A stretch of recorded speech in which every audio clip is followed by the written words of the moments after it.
কাজল আর বিনয় প্রতিবেশী ছিল আর ছোটবেলা থেকেই ওদের মধ্যে গভীর বন্ধুত্ব ছিল। একসাথেই স্কুলে আর কলেজে পড়াশুনো করা আর তার জন্য ওদের মধ্যে ভালোবাসাও ছিল গভীর। এরকমই একদিন কাজল যখন তার মাসির বাড়িতে বিয়েতে গিয়েছিল তখন ওর ফিরতে 1 সপ্তাহ সময় লেগে গিয়েছিল। আর ও আসা মাত্রই রাত 11টার সময় বিনয় ওদের বাড়িতে গিয়ে উপস্থিত হয়। বাবা বিনয়, তুমি এত রাতে? কাকিমা, তোমরা এত রাতে ফিরলে তাই ভাবলাম তোমাদের জন্য ডিনার নিয়ে আসি। মা ডাল ভাত আর রুটি বানিয়েছে আর সাথে পনিরের তরকারি, তাই তোমাদের জন্য নিয়ে আসলাম। থ্যাংক ইউ বিনয়। কাজলের মা সব দেখছিল আর বুঝছিল। উনি অনেকদিন ধরেই বিনয় আর কাজলের সম্পর্কটা লক্ষ্য করছিলেন। তাই একদিন কথায় কথায় কাজলের মা বিনয়ের মাকে বলেই ফেলল, সুমিত্রাদি, আমি কাজলের জন্য অনেক সম্বন্ধ দেখেছি, কিন্তু কাজল প্রত্যেকটা সম্বন্ধকেই না বলে দিচ্ছে। আমার মনে হচ্ছে যে বিনয় আর কাজল দুজনকে ভালোবাসে। তাই বলছিলাম, দুটো পরিবারের মধ্যে যদি সম্বন্ধ হয়ে যায় কেমন হবে? সে তো ঠিক আছে, তবে আমি বাড়িতে সবার সাথে একটু কথা বলে আপনাকে জানাচ্ছি। বিনয়ের বাবার সাথে, মধুর সাথে, সবার সাথে কথা বলে আপনাকে জানাচ্ছি। হ্যাঁ হ্যাঁ, ঠিক আছে, আপনি ভেবে নিন।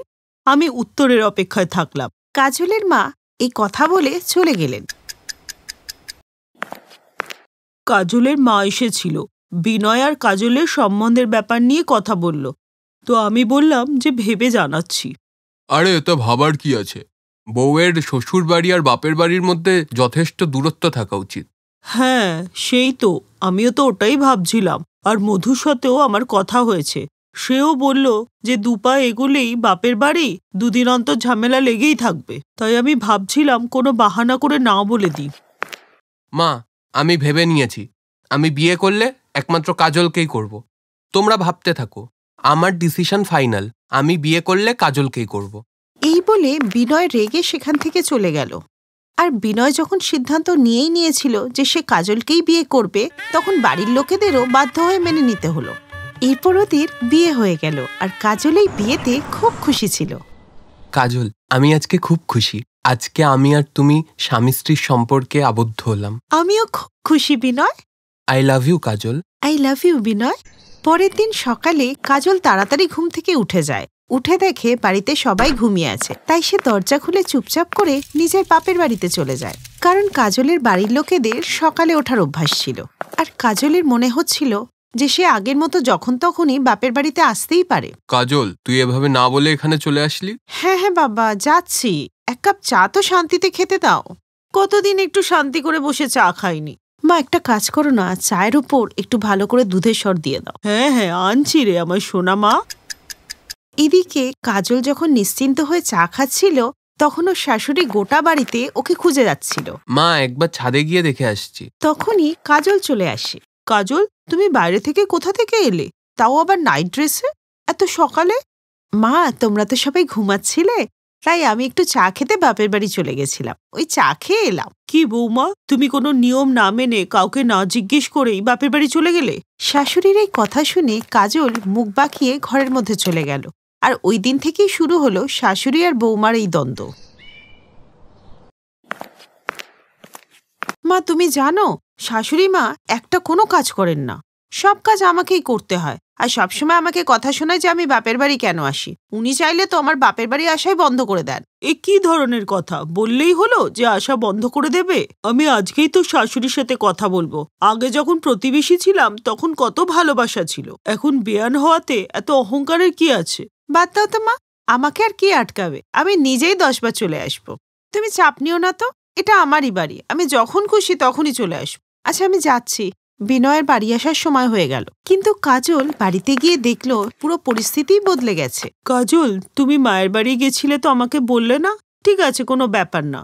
আসলে মধুর যে শ্বশুর গ্রামে থাকেন না, তাকে দিয়ে আমি 2 ডিব্বা আসল ঘি আনিয়েছি, একদম পিওর ঘি।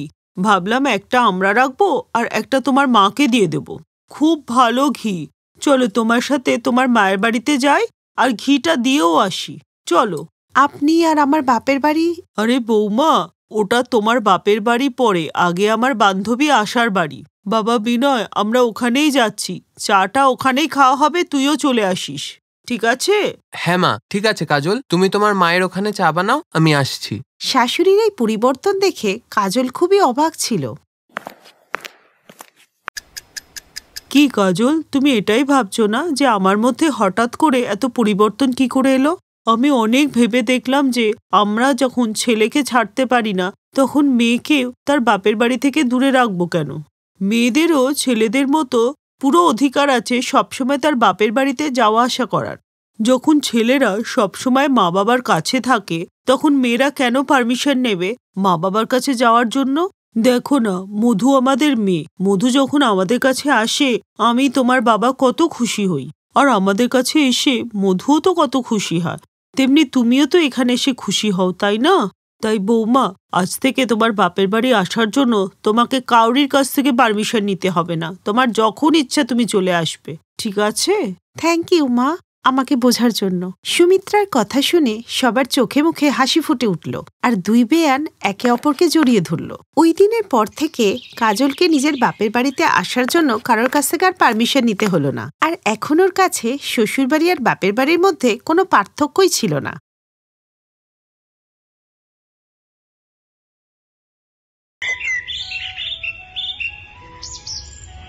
সুমিত্রা দেবীর বর অনেক আগেই মারা গিয়েছিলেন, তাই এখন সে তার ছেলে ও মেয়ে রবি আর নয়নের সঙ্গে থাকে। সুমিত্রা দেবী আগে তার স্বামীর ব্যবসা সামলাতো, আর এখন সেই ব্যবসা সামলায় তার ছেলে। আর বয়স বেড়ে যাওয়ার কারণে সুমিত্রা দেবী এখন ফ্যাক্টরিতে খুব কমই আসেন। সে বেশিরভাগ সময় পুজো পাঠ করে কাটিয়ে দেয়। রবি শেফালি নামের একটি মেয়েকে ভালোবাসে, তবে শেফালিকে সে খুবই ভালোবাসলেও এই সম্পর্ক নিয়ে তার খুবই ভয় হতো। তার কারণ ছিল তার মা সুমিত্রা, কারণ সে খুবই পুরনো চিন্তাধারার মানুষ। তা সুমিত্রা দিদি, ছেলের বিয়ে দিচ্ছ কবে?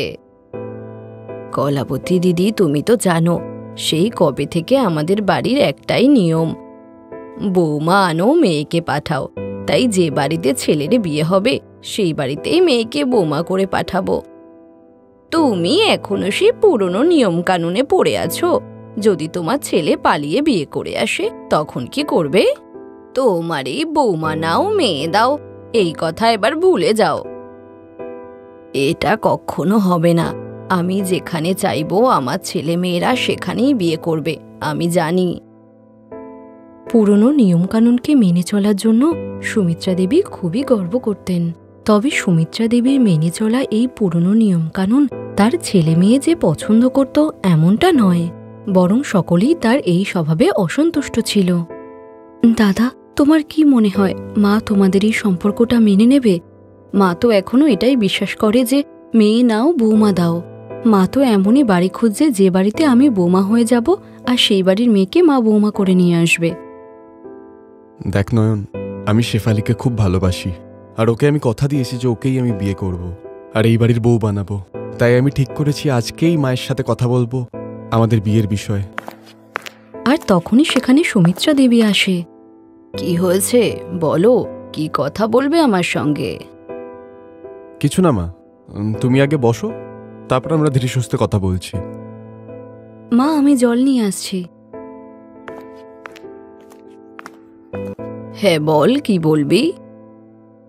মা, আমি শেফালিকে ভালোবাসি। ও খুব ভালো মেয়ে, আমাদের অনেক বছরেরই সম্পর্ক। মা, আমি শেফালিকে বিয়ে করতে চাই। আমি যে ওকে কথা দিয়েছি মা। তুই তো জানিস খোকা, যে বাড়ি থেকে আমরা বৌমা নিয়ে আসি সেই বাড়িতেই আমাদের মেয়েকে বিয়ে দিতে হয়। এটা আমাদের বংশ পরম্পরায় চলে আসছে।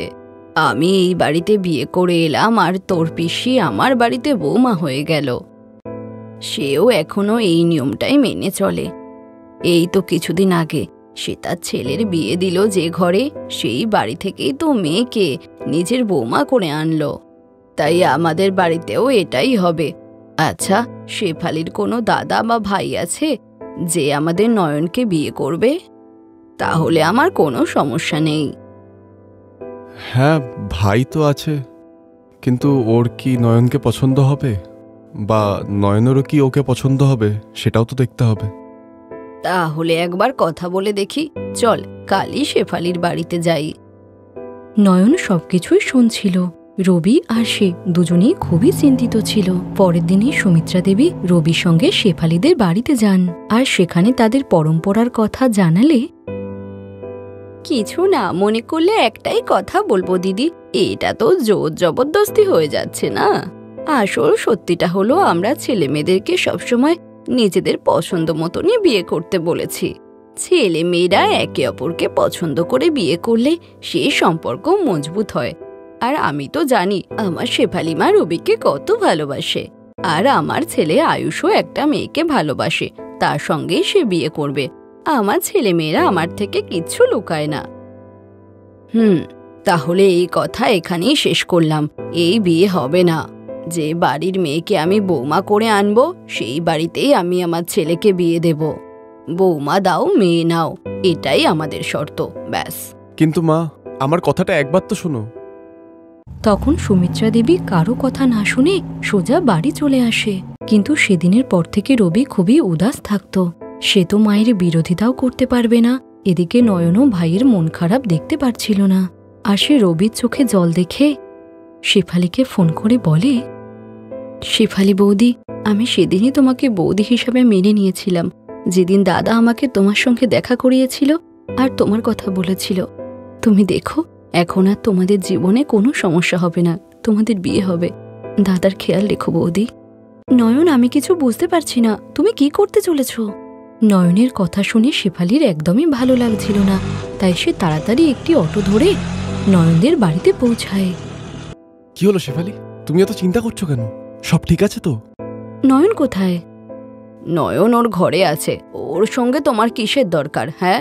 এরপর শেফালি নয়নের ঘরে যায়, আর শেফালির ঘরের দরজা ভেতর থেকে বন্ধ দেখে সবাই খুবই ভয় পেয়ে যায় আর সকলে মিলে দরজা ধাক্কা দিতে থাকে।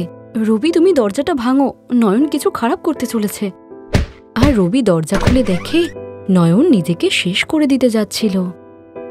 নয়ন, এটা তুই কি করতে যাচ্ছিলি? নয়ন, মা, তুই নিজেকে শেষ করতে যাচ্ছিলি কেন? নয়ন কাঁদতে কাঁদতে বলল, এছাড়া আমি আর কি করতাম মা, আমিই তো যত সমস্যার কারণ।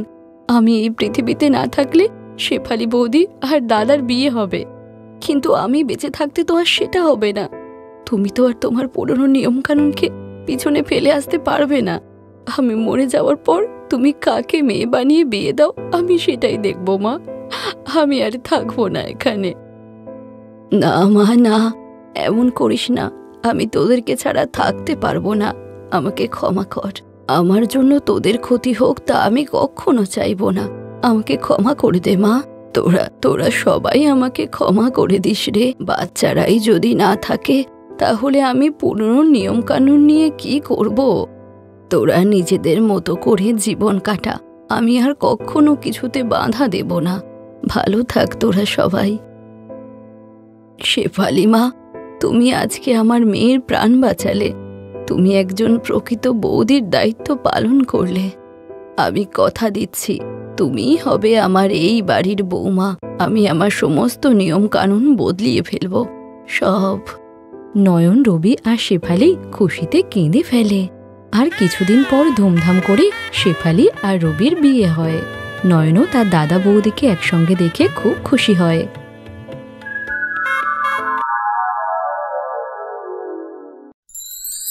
Thanks for watching.